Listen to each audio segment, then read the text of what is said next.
Hello everyone, welcome to academic solution. তো আশা করছি তোমরা সবাই অনেক বেশি ভালো আছো। তো আজকের ক্লাসে আমরা আলোচনা করবো, তোমরা যারা নবম শ্রেণীর শিক্ষার্থী আছো, তোমরা জানো 6 তারিখে তোমাদের ডিজিটাল প্রযুক্তির যে মূল্যায়নটা অনুষ্ঠিত হবে। তো সেই মূল্যায়ন কোশ্চেনটা কীরকম হবে সে নিয়ে আজকে ভিডিওটা। তো তোমরা যারা নতুন আছো এবং এখন যাই চ্যানেলটিকে সাবস্ক্রাইব করেনি, তো সাবস্ক্রাইব করো। তো তোমাদের একটা প্রকল্প থাকবে, প্রকল্পের নাম হবে সাইবার নিরাপত্তা বিষয়ক সচেতনতামূলক তথ্য উপস্থাপন। অর্থাৎ তুমি সাইবার নিরাপত্তা নিয়ে মানুষকে সচেতন করার জন্য একটা তথ্য তোমার উপস্থাপন করতে হবে। তো দেখো এখানে তোমার কি করতে হবে, এখানে তোমার বিভিন্ন কাজ আছে। তো দেখো কাজগুলোর আগে একটু কি বলা হয়েছে, ডিজিটাল প্রযুক্তি ব্যবহার বৃদ্ধির সাথে সাথে কি হচ্ছে, নিরাপত্তার ঝুঁকিও কিন্তু ক্রমাগত বেড়ে চলছে এবং এলাকার সাধারণ নাগরিক যারা এই ব্যাপারে সচেতন না, তারা বিভিন্ন সময় নানামুখী কী করছে, সমস্যায় পড়ছেন। এবং মোবাইল বা অন্য যে কোনো ডিভাইস ব্যবহারে নিরাপত্তামূলক ব্যবস্থা না থাকার এলাকার লোকজন প্রায়শই কী করে, বিভিন্ন ব্যক্তিগত এবং আর্থিক সমস্যায় পড়ছেন। এই বিষয়ে স্থানীয় লোকজনদের মাঝে কি হয়, সচেতনতা বৃদ্ধির জন্য তোমার এগিয়ে আসা কিন্তু অনেক জরুরি, তাই না?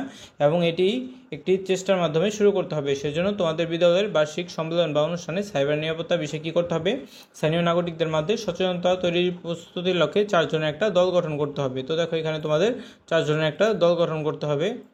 4 জনের দলে তোমাদের কিছু কাজ করতে হবে। এই উপস্থাপনায় যে বিষয়গুলো তুলে ধরতে হবে তা অবশ্যই হতে হবে শুধুমাত্র তোমাদের এলাকার নাগরিকদের জন্য সাইবার ঝুঁকি সম্পর্কিত নিরাপত্তা বিষয়ক, এবং বিভিন্ন উৎস থেকে তথ্য নিয়ে তার তুলনামূলক বিশ্লেষণ করে কোনো কোনো ঝুঁকির জন্য নিরাপত্তা কৌশলসমূহ তোমাদের উপস্থাপনের জন্য বিবেচনা করবে, সেটা বাছাই করতে হবে। তো দেখো প্রতিটি উপস্থাপনার উপর দলভিত্তিক বুকলিস্ট তৈরি করতে হবে, যা কি না কি করতে হবে, সম্মেলন বা অনুষ্ঠানের দিন যে তোমাদের শ্রেণীর স্টলে প্রদর্শন করতে হবে। এবং সম্মেলন অনুষ্ঠানে তোমার যে বিভিন্ন যে উপস্থাপনা বিষয়ক যে প্রচারণা আছে সেগুলো তুলে ধরতে হবে।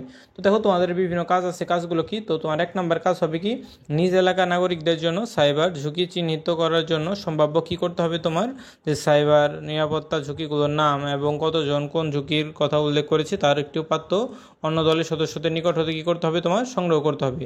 এবার তোমার 2 নম্বর কাজ কি আছে দেখো, ঝুঁকিগুলোকে 1, 2, 3 ক্রমানুসারে রূপান্তর করে সংগৃহীত উপাত্তের ভিত্তিতে নিচের নমুনার মতো কী করতে হবে, স্প্রেডশিটের মধ্যে তোমার যেগুলো কী করতে হবে, কতজন শতকরা কতজন ব্যবহার করছে, এই যেভাবে তোমার একটা স্প্রেডশিটের মাধ্যমে ব্যবহার করে তোমার একটা কী করতে হবে, সুন্দর করে এগুলো তুলে ধরতে হবে।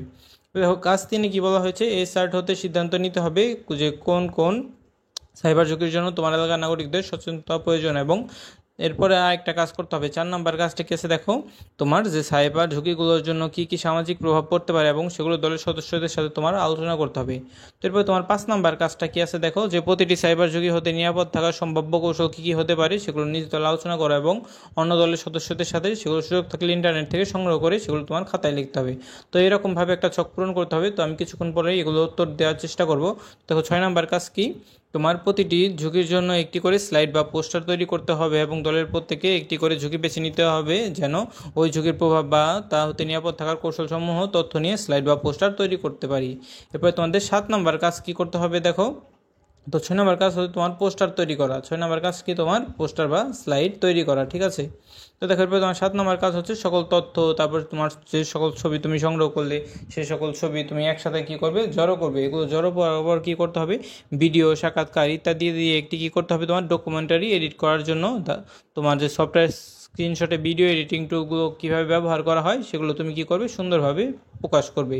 তো তোমার 8 নম্বর কাজ কী আছে দেখো, তোমার সম্মেলন অনুষ্ঠানে তোমাদের উপস্থাপনা বিষয়ক একটি প্রচারণার কী করতে হবে, নোটিশ স্কুলের গুগল সাইটে প্রবেশ করা অথবা ধাপসমূহ তোমার খাতায় লিখতে হবে। তো তোমার 9 নম্বর কাজ কী আছে দেখো, পোস্টার বা ভিডিও প্রস্তুতিতে ব্যবহৃত তথ্য মিডিয়ার ক্ষেত্রে মেধাস্বত্ব বা কপিরাইট, তোমার ভিডিওর ক্ষেত্রে মেধাস্বত্বের কোন বিষয়গুলো প্রযোজ্য তা তোমার তুলে ধরতে হবে এবং সংরক্ষণ করতে হবে। এবং তোমার 10 নম্বর কাজ কী হবে দেখো, প্রত্যেকে যার যার খাতায় আজকের প্রজেক্টে যে দলের সদস্যদের হিসেবে নিজের দ্বারা যে সম্পাদনকৃত কাজ, অর্থাৎ তোমরা আজকে কী কী করলে সেগুলো তোমার তুলে ধরতে হবে। তো এভাবেই মূলত তোমার যে কোশ্চেনটা আসতে পারে, তো এক এক স্কুলে এটা এক রকম হতে পারে, আমি জাস্ট তোমাদের এটা বললাম। তো এটা কিন্তু আসার সম্ভাবনা খুব বেশি, তাই সবাই মনোযোগ দিয়ে দেখে যাবে। তো আজকে এ পর্যন্তই। তো এই ভিডিওটি ভালো লেগে থাকলে অবশ্যই ভিডিওতে লাইক এবং চ্যানেলটিকে সাবস্ক্রাইব করতে ভুলবে না। সবাইকে ধন্যবাদ জানিয়ে সেখানেই শেষ করছি এবং কিছুক্ষণ পর আমি এগুলোর সমাধান নিয়ে তোমাদের এই চ্যানেলে আপলোড করব, তাই সবাই চ্যানেলটিকে সাবস্ক্রাইব করে নোটিফিকেশন আইকনটিতে ক্লিক করে রাখো। তো সবাইকে ধন্যবাদ জানিয়ে সেখানেই শেষ করছি।